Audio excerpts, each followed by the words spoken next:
Alright, so what's good, everybody? Today we're actually going to start doing the teardown on the KA.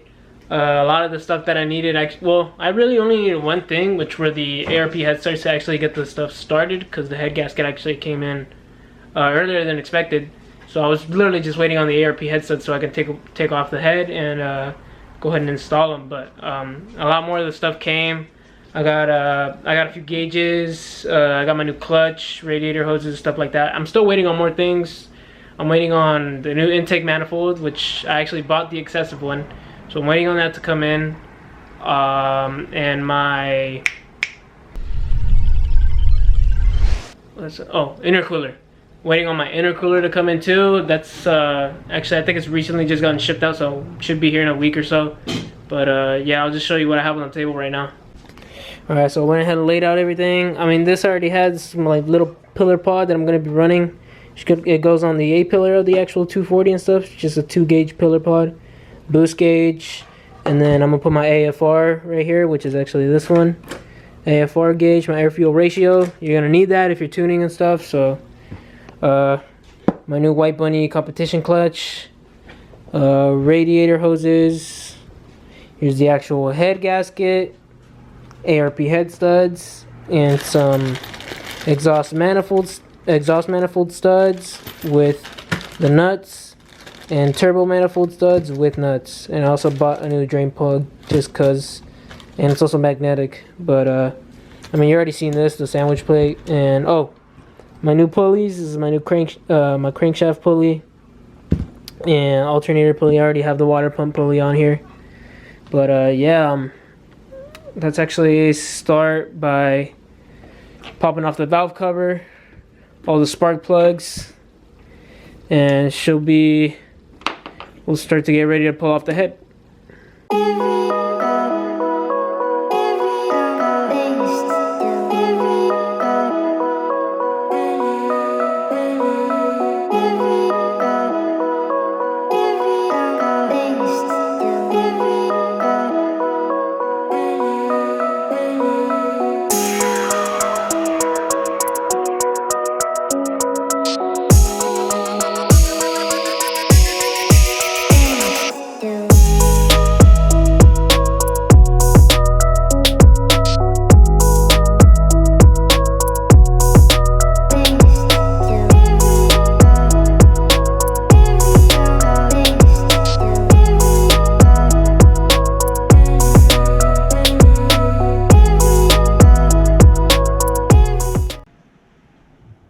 Like I said, I'm gonna actually remove this little it's like a guide or a protector so the chain doesn't move so much, but I'm gonna actually take it off.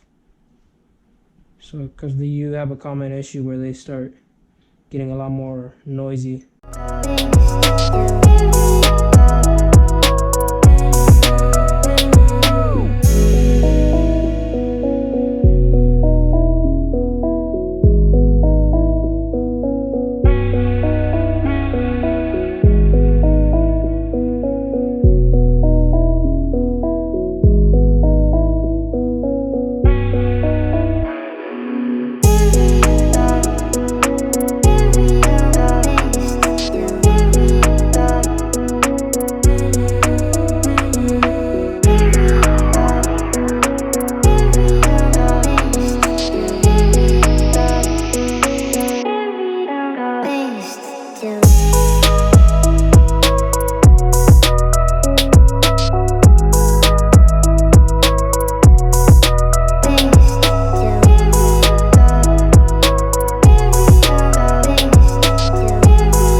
Alright, so I think we left off at around, we just got to taking off the front cover.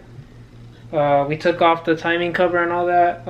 You do need to set it to top dead center. And I didn't have a crank pulley bolt at the time, but a buddy of mine just dropped one off to help me out and stuff. So I set it to top dead center right now. I marked the chain, so I marked right here, and on the actual gear, that's for TDC, top dead center. And I put on the crank pulley, so that's the new crank pulley and stuff. But I still don't actually have the bolt, so I'm gonna probably pick one up tomorrow. A homie of mine is gonna give me one. But right now, we're just gonna now pop off the tensioner, and there's that little guide that goes on the top of the chain right here. You want to remove that because it basically just makes it rattle, and right here these things end up breaking. So I'm gonna also remove this and basically just have the tensioner. But we're gonna remove the tensioner, and we're probably gonna pop off the cams, and we might just be able to remove the head now. So yeah, we'll get to work on that.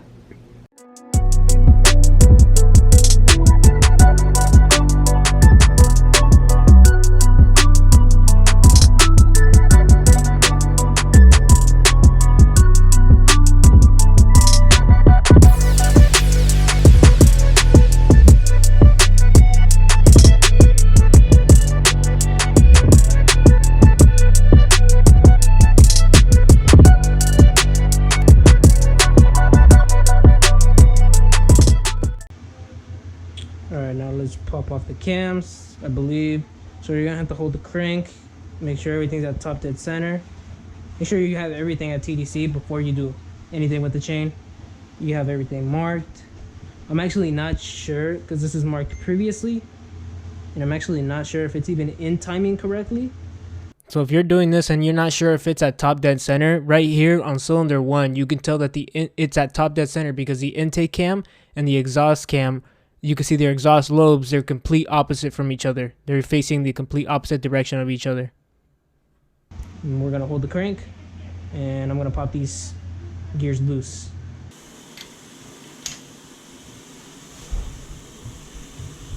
Nice time. You took a good one. Yeah.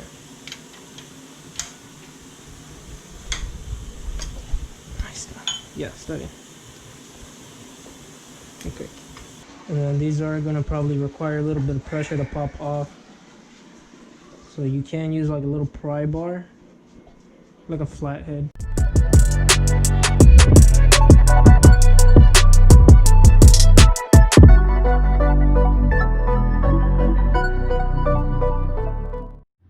Alright, so now we're going to take off the camshafts. When you take off the camshafts, you're going to actually want to go from the inside outward. So you release the tension evenly throughout all the bolts, and you do not want to take them out all the way. So like right there, just crack them loose. Just want to crack them loose. Same thing, crack it. Cracked. Cracked.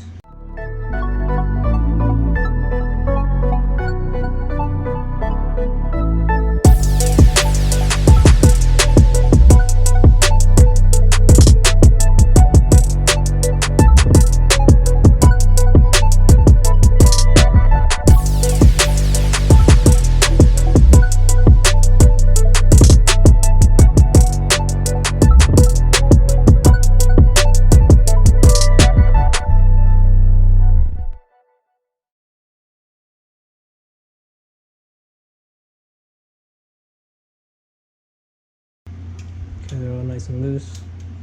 Then we could take out the camshafts. You are gonna wanna, I am gonna take a picture of the head before I actually take it off, just in case, so I don't forget. It's just a good habit to get into. You can see they're all marked on the actual locations where they need to go, but just gonna take a picture just in case.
see.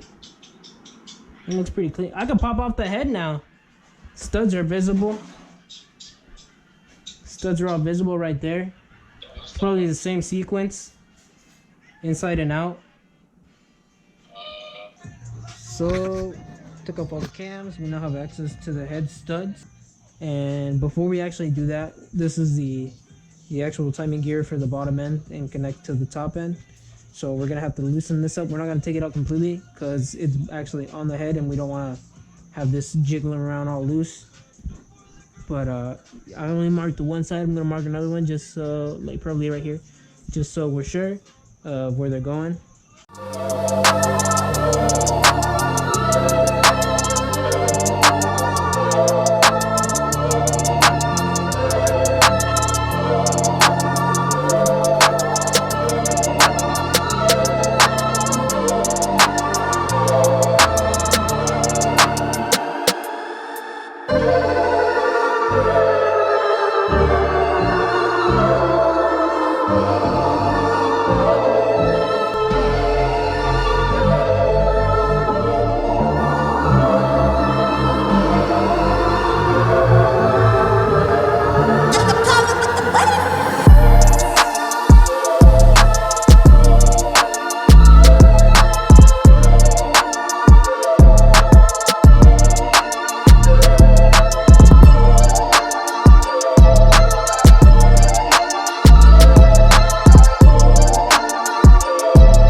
So we just finished taking off the cylinder head and stuff, and cleaned up the block a little bit with the little razor blade from the old head gasket residue.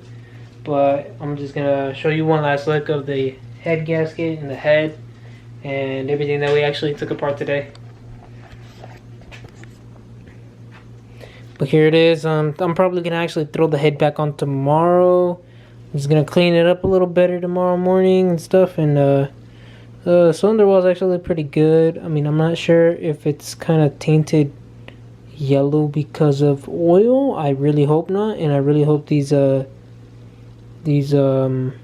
lands are good, because shoot, if these things are screwed, and we'll definitely know as soon as we start this engine up, and if there's a lot of smoke coming out of the back or something, then it's probably burning a little bit of oil. But here's the head. It's pretty good. Already lifted it up a little bit. Check the valves. Valves look pretty good. You could tell which one the intake valves are and the exhaust ones. Obviously the exhaust ones are a lot darker, and those are the intake ones. The ones on the back are really white, and that's not like, that's white. But cylinder head looks good. Everything checks out. Yeah, I'm just gonna have to clean the cylinder head as well, because there's a lot of residue here. So clean that up. We should be good to go to slap this back on. But yeah, that's gonna be all for this video. I'll go ahead and catch you guys in the next video when we're actually putting on the head, and I'll explain a little bit further of what we actually need to get this thing in the car and get it started. But I mean, one of the major things is ECU and harness. Still haven't ordered those yet. Don't have the money to order them right now. Maybe a little bit later on, but I'm working on it. But yeah, that's gonna be it. I'll catch you guys in the next video.